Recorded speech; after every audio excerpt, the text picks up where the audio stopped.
Well, I wanted to, I've been away from Instagram and social media for many weeks, and I wanted to show up here on Instagram Live, and I wanted to connect with you. It's a sad time in many ways in the world, and yet I'm also very much full of hope. And I think if you lose your hope, then you lose everything.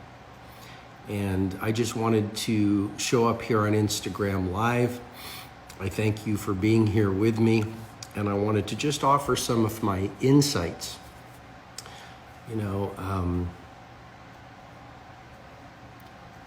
I think I've never seen so much disruption in the world. And I think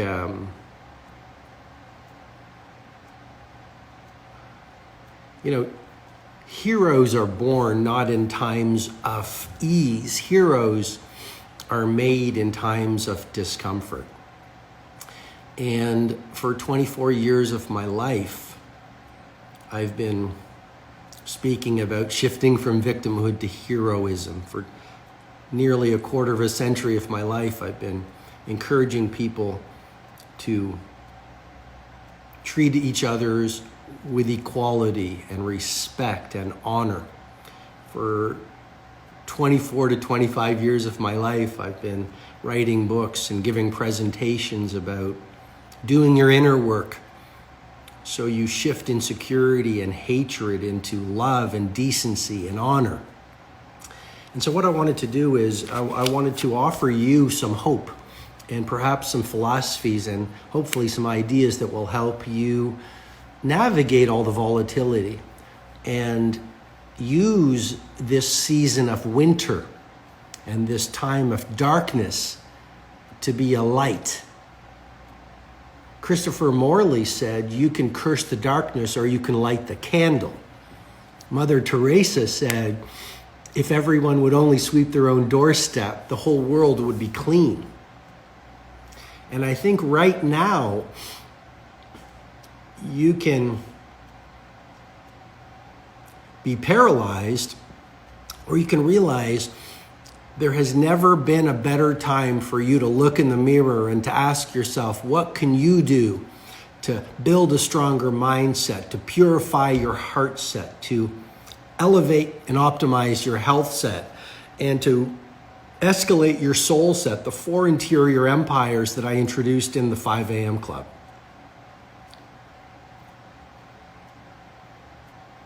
How do you navigate this difficult time?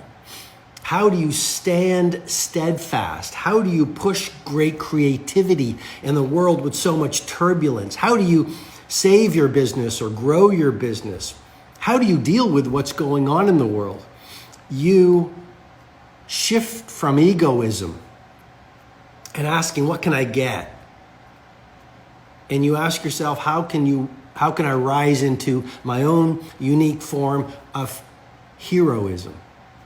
You start working on yourself if you haven't been working on yourself. Suffering is incredible fuel to open you up. I mean, if you look at Nelson Mandela, if you look at Mother Teresa, if you look at Martin Luther King Jr., if you look at Rosa Parks, a simple seamstress in Alabama who changed the world.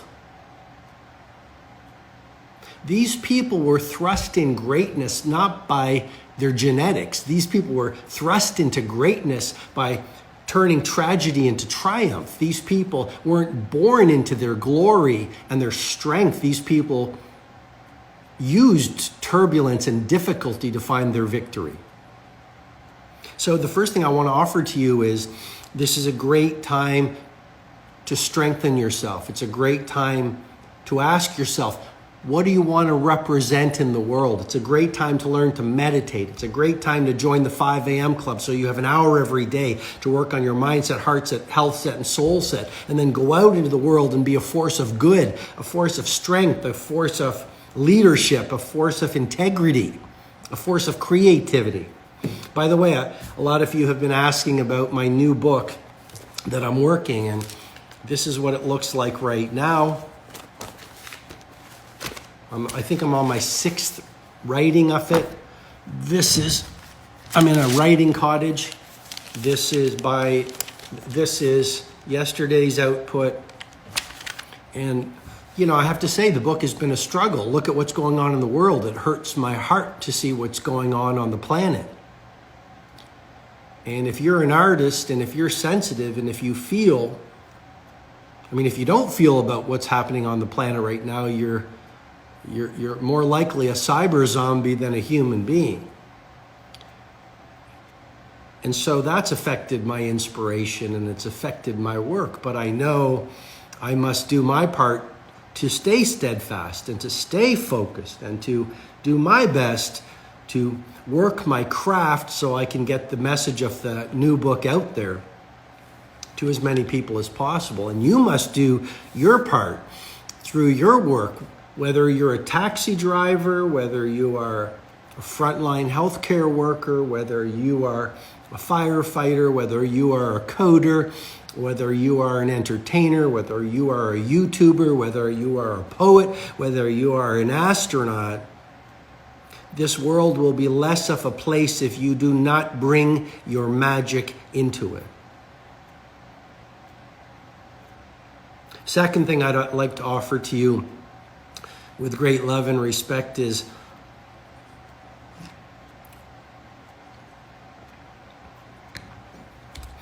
a lot of human beings suffer from ostrich syndrome and normalcy bias.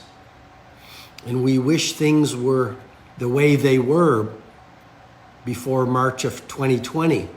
Well, things will never be the way they were. The very nature of the world has changed. Charles Darwin talked about survival of the fittest. And it is the woman and the man who can navigate deep change that not only finds victory, but can serve many. I think we all have a responsibility to do what is required right now to battle-proof our mindsets. We must do what's required right now to insulate our heart sets, to protect any joy we have, to protect our gratitude, to protect our hope. We must do what is required to armor plate our health sets, that third interior empire that I introduced in the 5 a.m. Club. We must protect our energy. We must protect our health right now, increase our immunity, reduce our inflammation, extend our longevity. And we must escalate our soul set so we realize that whether our lives are short or long, we have a heroic warrior side of us that is much stronger than the ego chatter, which is simply the voice of fear that has built up through our hurts as we've navigated life. And the more through prayer, silence, meditation, journaling, introspection, quietude, solitude, the more we will build fluency and intimacy with that relationship with our best selves. And once we know our best selves, we will not represent hate. We will not represent greed. We will not represent selfishness. We will realize that we are all brothers and sisters on a tiny planet. And we will realize that we are meant to help one another and serve one another and respect one another. And even if you're an entrepreneur, I've served businesses as a mentor for some of the best companies for a quarter of a century. The best businesses have a mighty crusade. The best businesses are value obsessed. The best businesses want to do good for as many people as possible. The best businesses ask themselves, how can I deliver value to my stakeholders that makes them fanatical followers of the work I do? Third thing I would say, hidden inside of turbulence is great opportunity, whether it's for personal mastery, whether it's to find a business that you can grow right now, whether it's to build stronger relationships with your customers, whether it's to get you to know your family. I spoke with a good friend the other day. He said, because of the lockdown, I'm having dinner with my family every night and I'm not on the road. I haven't been on the road for 3 months, he told me. And he said, I've never been so happy. So there are benefits to quarantine. And the third philosophical point I'd offer to you is to be a workaround artist. Ask yourself, how can I use this time to make myself better, stronger, more loving, more creative? I mean, this is an incredible time. I mean, speaking to the pandemic, a lot of the great works of art were created during the bubonic plague. And so if you're in lockdown or you can't work right now, ask yourself, what could you do to capture your creativity?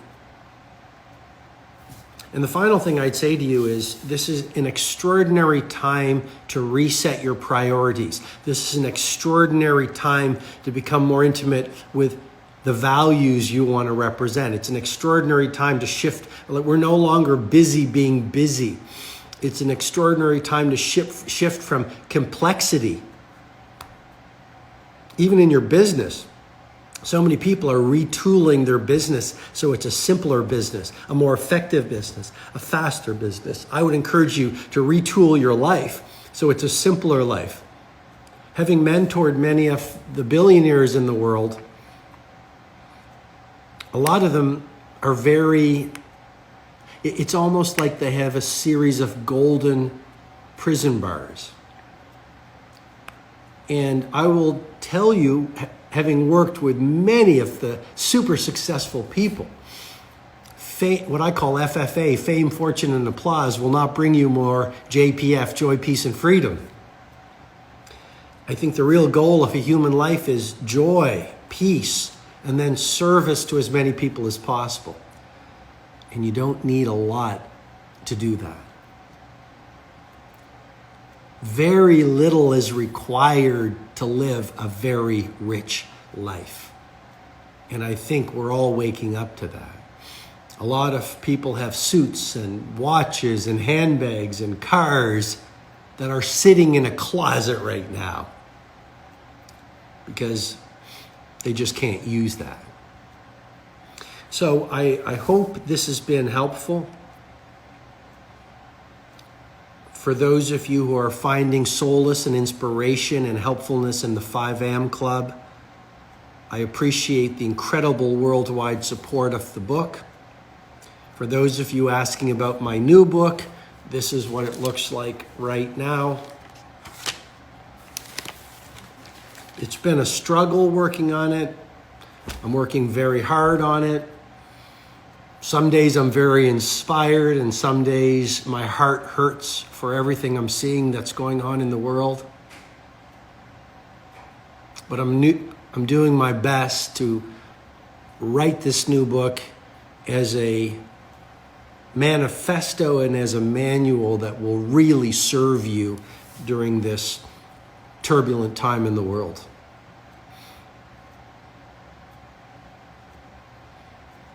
I don't know. I think that's it. I think I just want to say that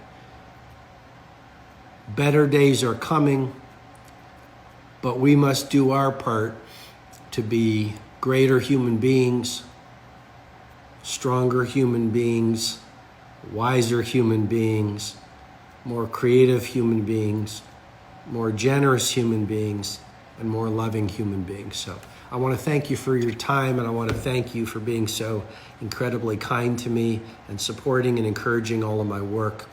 And thanks again. Sending you much appreciation. Bye-bye.